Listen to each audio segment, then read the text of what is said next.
internet went offline this past Monday due to a DNS issue in AWS's East 1 region. We know outages happen. It's not the first time. We've witnessed the CrowdStrike incident. We know East 1 has gone down a few times, even very recently, 2023, 2024. However, never as long as 15 hours. We saw thousands of companies go dark as they are reliant on AWS servers in the East 1 region. We saw airlines, government services, online order systems, delivery systems, payroll systems. This affected tens of millions of users. This was a huge headache that no company needs. And this was particularly costly for small businesses. But now, at least we see it's evident that AWS, Microsoft Azure, GCP, all of these hyperscalers are not too big to fail. They do fail, they have failed, and they will fail again.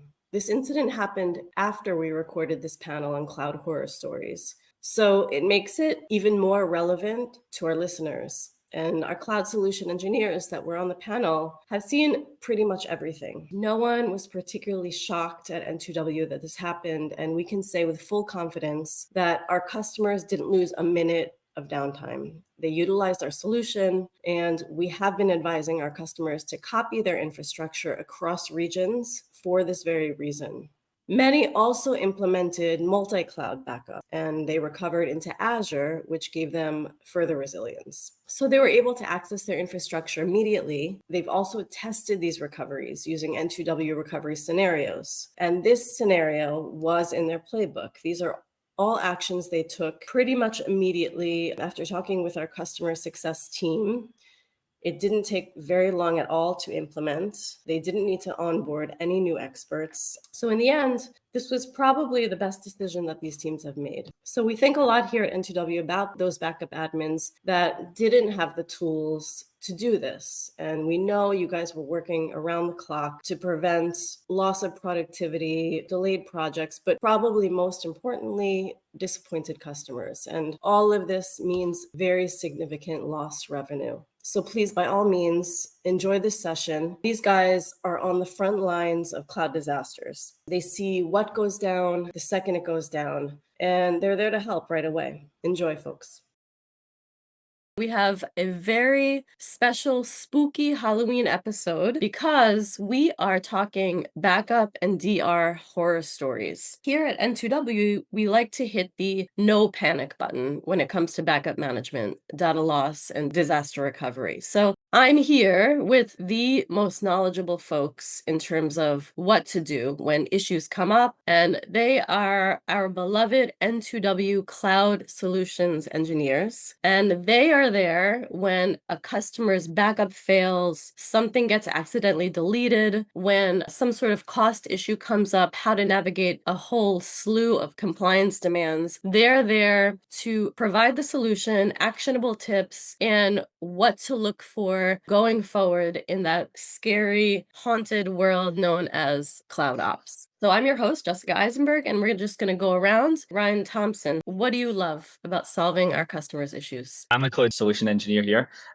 I started, I'm going to say just under 2.5 years ago. What I love the most about the job is talking about how great our solution is to customers and making them as excited as we are about the solution in general. I'm Cynthia Santos. I've been with N2W for about 6 years. And I always tell this in my demos. I hope that you set up all of this amazing configuration, you set up all these backup policies, and disaster never strikes, and you never have to log in and press that recover now emergency red button that we provide. But if you do, I want you to be prepared. So that's what I do, and that's what I wish for all of my customers. So yes, I'm a cloud solution engineer as well here with N2W. I joined back in 2018. Also, I can echo what Cynthia said, right? You want to be ready for when disaster strikes, and our tool will help you achieve that, of course. You'll get that quick recovery. But also, most of our customers are taking backups, and we ask them the question, do you also recover? Some of them say yes, some of them say no. You don't want to be the one who says, no, I never test a recovery, right? Because how do you know if it's going to work or not? So our tool solves that issue for you by automating dry runs or automating real recoveries on a schedule.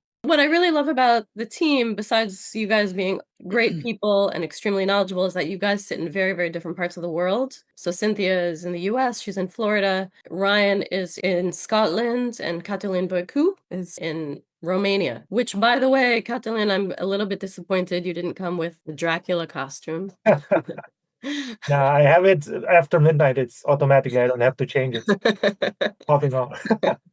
So, Ryan, what would you say is the biggest pain point in backup and DR in the cloud today, based on your conversations? Certainly recently, I would say security and compliance. So making sure companies are able to make their backups untouchable, whether that's if a ransomware attack was to happen, if like a certain data center was to fall. I would say definitely that's the kind of biggest part at the moment that I'm seeing, because there's a lot of new compliance and stuff. So I would definitely say from my conversations recently, that's massive.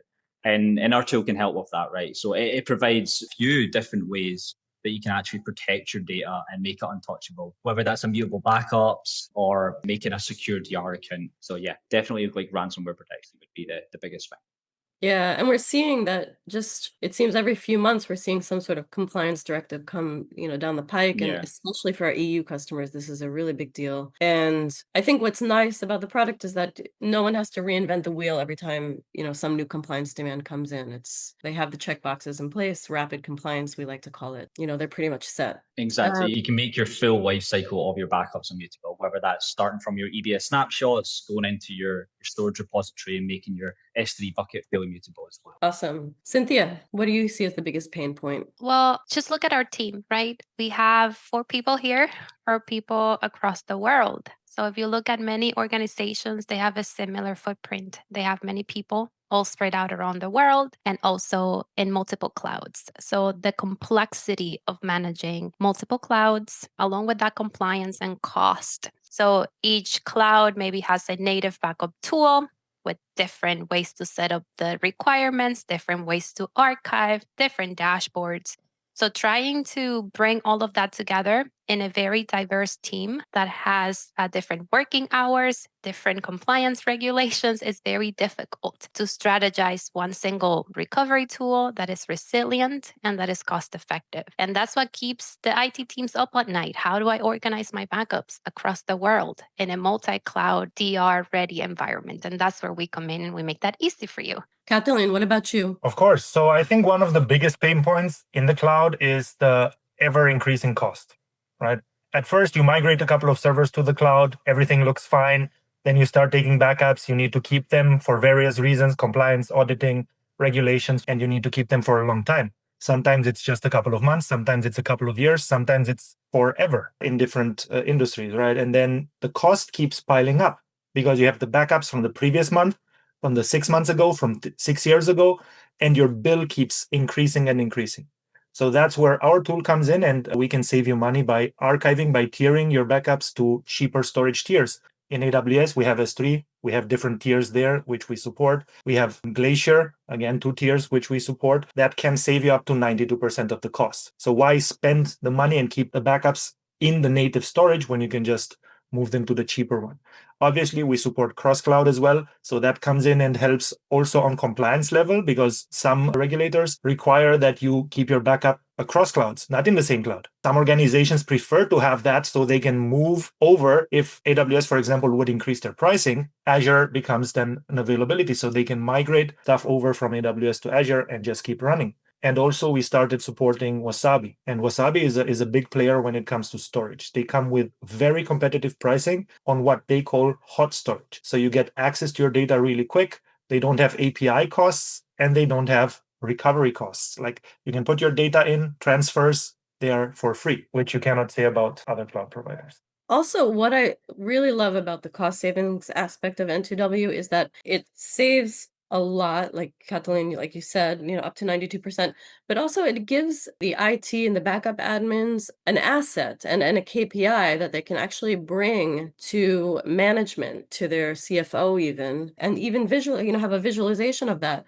and say that this is the amount of money that we're saving, and this really empowers an IT admin because they're no longer this siloed team, working on their backup. They're really affecting the bottom line of the enterprise. Okay, so now this is the question of the day. What is your most memorable customer horror story? The more hair raising, the better. Right. So this happened last year. We had a customer who went on vacation, on summer vacation, like everybody else, right? And he was the only backup admin in the company. So he couldn't delegate things that he was doing on a regular basis to anyone else. When he came back from vacation, he got the report from the team that they have been attacked by ransomware. And that happened exactly one day after he left on vacation. So he came to us, he was panicking and he was, oh my God, we lost everything. What can we do? So we said, okay, let's have a look at your console. Are you using daily backups? He said, yes, we have daily backups for 7 days, weekly backups for 4 weeks, monthly, and so on. And then we said, sure, you have so many restore points. We can bring you back up and running with our recovery to any point in time that you want.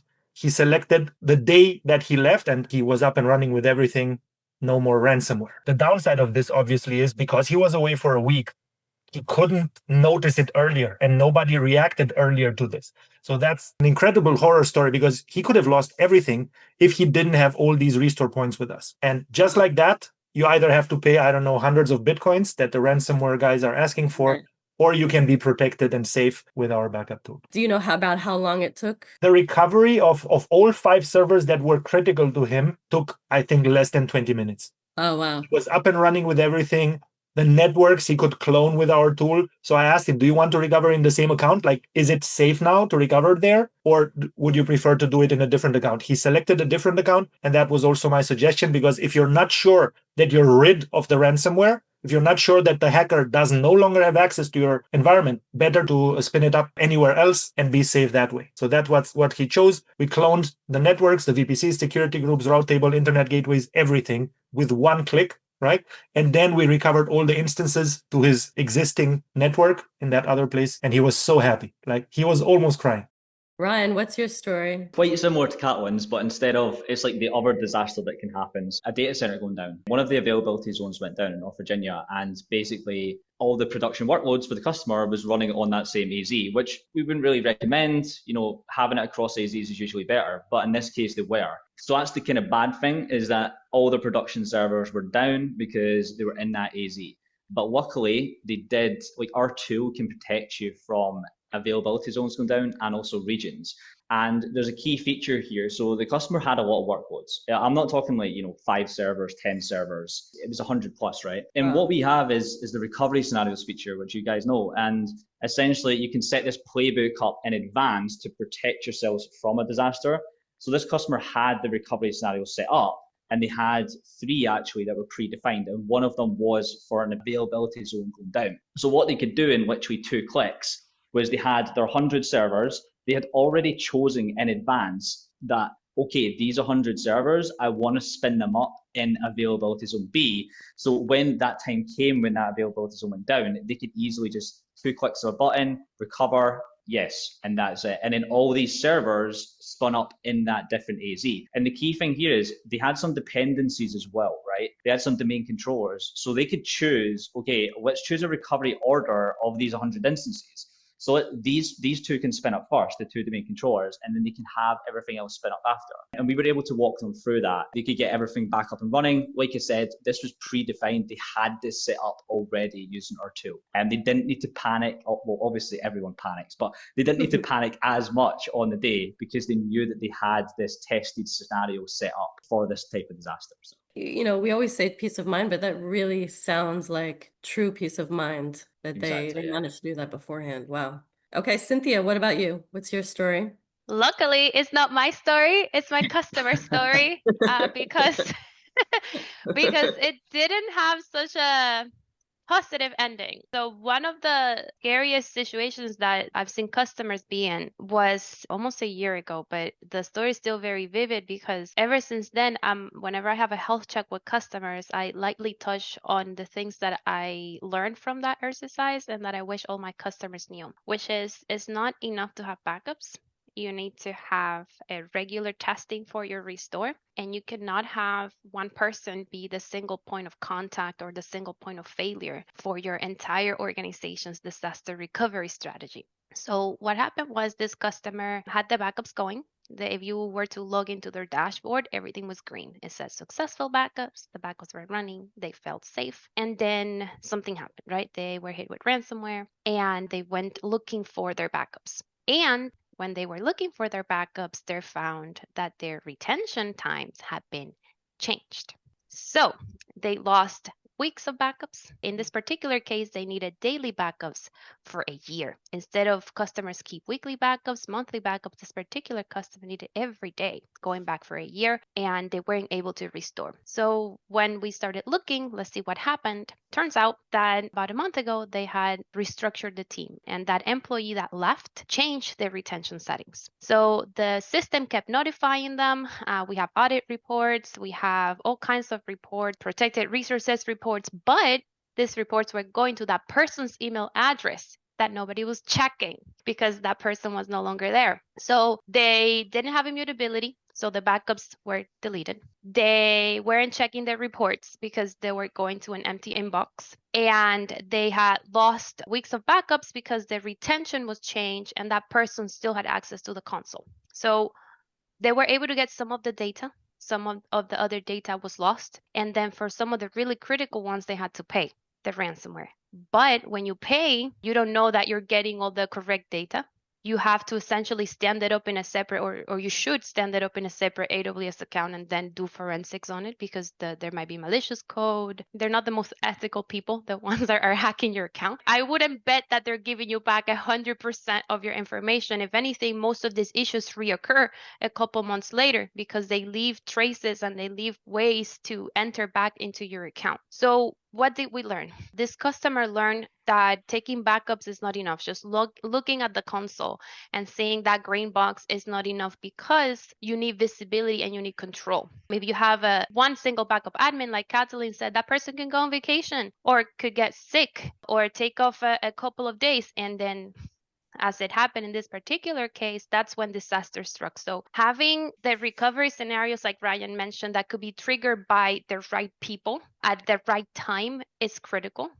And then validating those backups. So we have so many safeguards and so many railings with immutability at the snapshot level, with S3 immutability, IAM control to not only the AWS account, but what the N2WS tool is able to do. We have delegates, we have all kinds of managed users so that you can control who has access to that as the admin. So it's very important to give control to the right people and check that your backups are there, they are not touchable, and that you're able to restore so that you're not in that situation. And that's my hope, again, for all the customers. We do tons of health checks. We have customer success meetings that we schedule with important customers every 3 months. We have webinars like this to educate people. So there's absolutely no reason why anyone ever needs to be in this kind of situation. I had heard of a team that, in addition to the different various playbooks that they have, they pretend that someone is on vacation in Bali, for example, in every DR drill. So, they don't have those dependencies, which is, I think, really solid advice. So that was pretty horrific. Wow.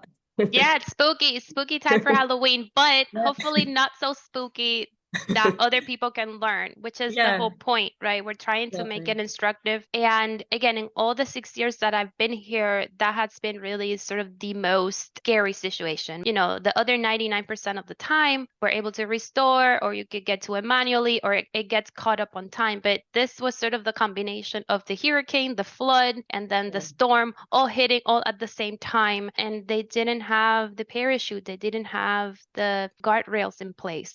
And I think even if there aren't, 7 critical servers that go down, a lot of times what happens is someone accidentally deletes a file or accidentally, and this may not be something critical, but someone is legitimately worried that information is lost and their job is at stake. So let's talk about what are your myths about cloud backup and disaster recovery that you want people to stop believing? A lot of people say cloud backup is expensive. That's probably one thing that I hear a lot is, it's super expensive. I'm going to stay on-prem. I don't want to pay for my cloud backup costs and all that. But I would say not, especially in the cloud, not having backups is more expensive because there's data protection loss, your production, like if a disaster was to happen, there's a ransomware attack, could be expensive. Your reputation on the line could cost money. The cost of actually having downtime of your production workloads could cost you as well. So having to pay for the money for backups, it is worth it. It's like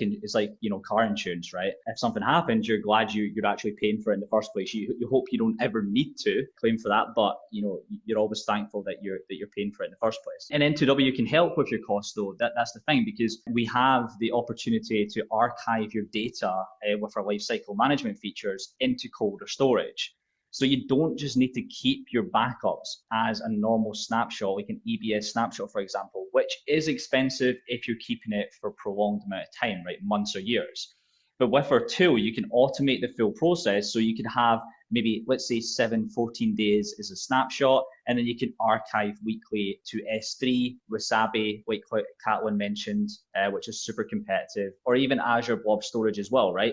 So you could add in cross-cloud backups here as well. But the key thing here is cost savings for especially financial companies where they have to have their, like banks, they have to have data, they have to have customer data kept for years and years and years, right? Or like education, they need to keep their backups for a long period of time. So they want to use the storage tiers, as Catlin mentioned, your Glacier, your Deep Archive, which is 92 to even 98% cheaper than a normal snapshot backup. So I would say, yeah, definitely cloud backup is too expensive is probably one of the things I hear quite a lot. To keep it short, redundancy doesn't mean paying double, essentially.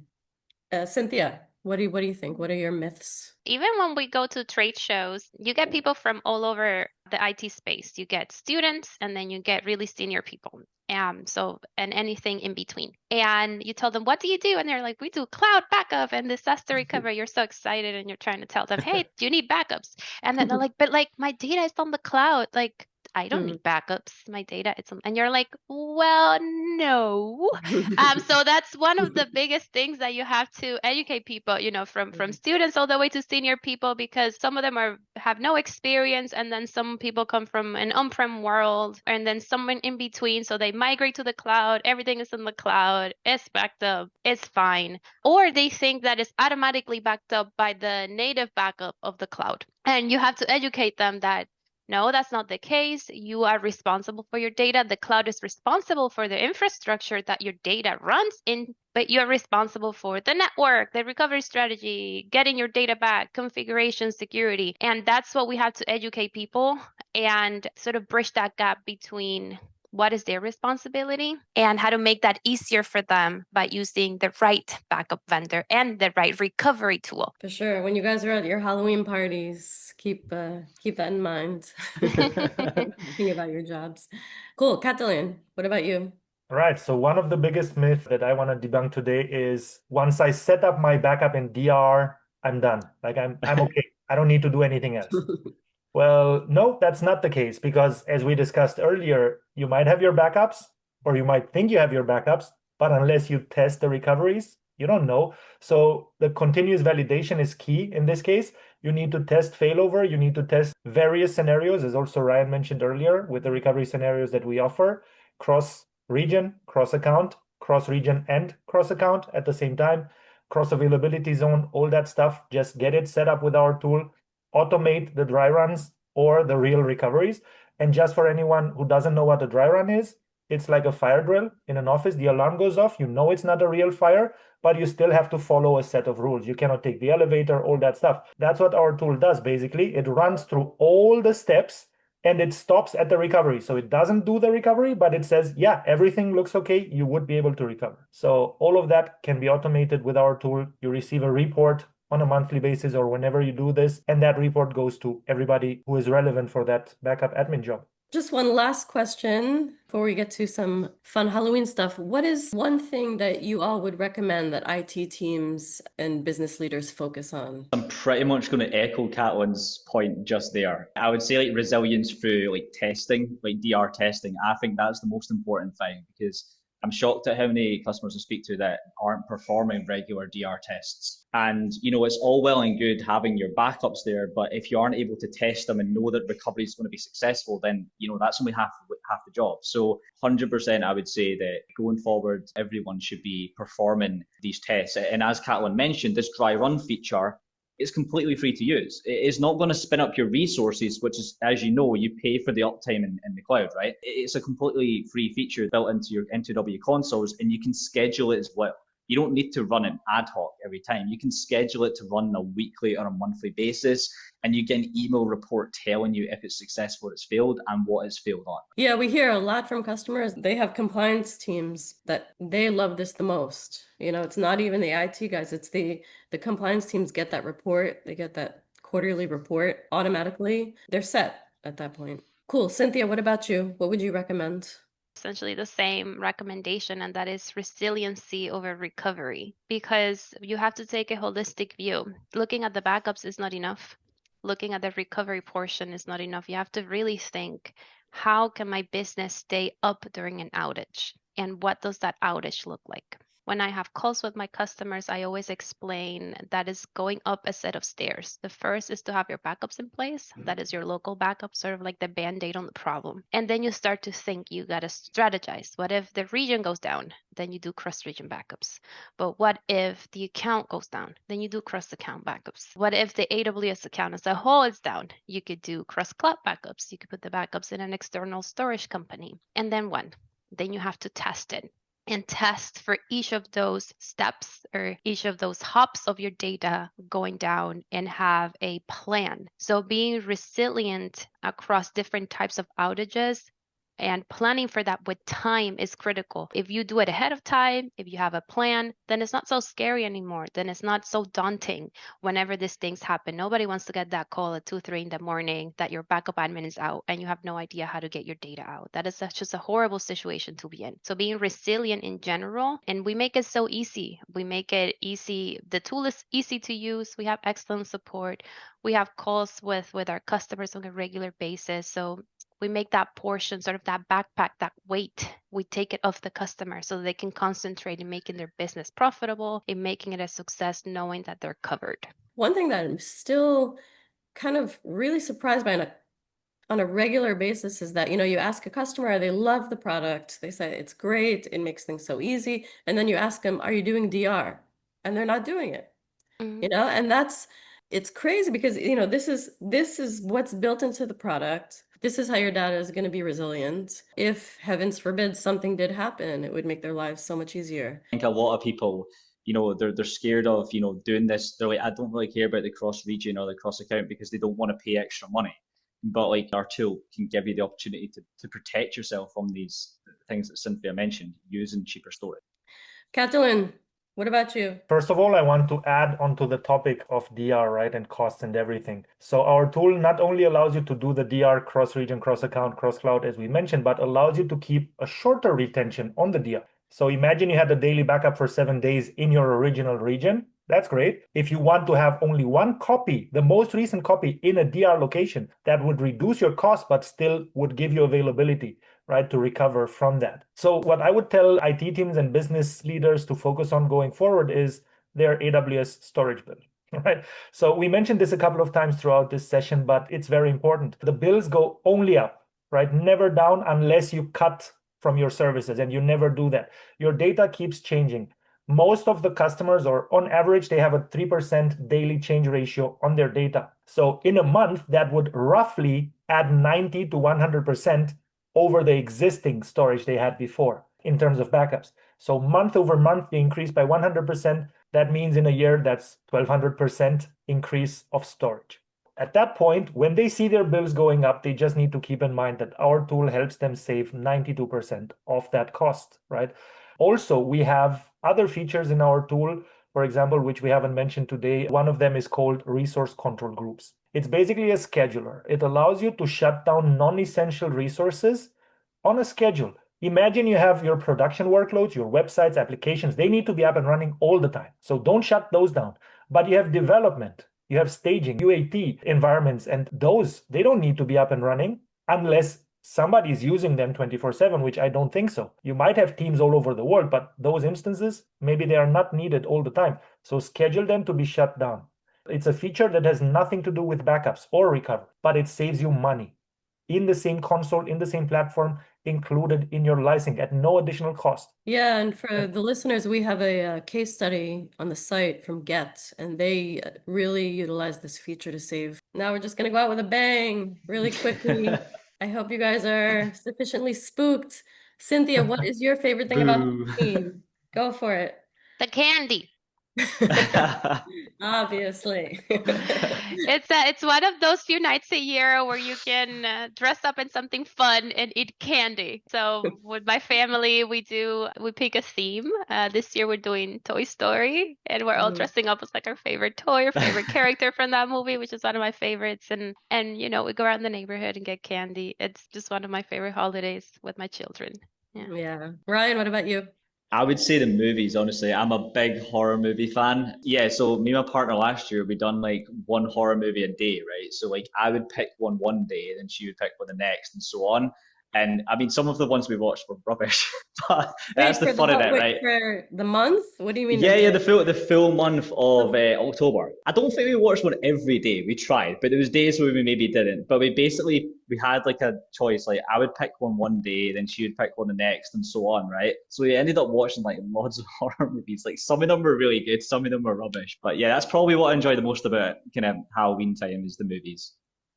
Growing up, I had a friend who apparently loved to torture her other friends, and she made us sit down and watch The Evil Dead, the original Evil Dead, which I don't know if you've seen. It's it's a sufficiently scary, and I think actually that kind of I held that with me, and I can't to this day I can't watch a horror movie. But it's kudos to you guys, really. Catalin, what about you, Mr. Transylvania? What's going on over there on Halloween?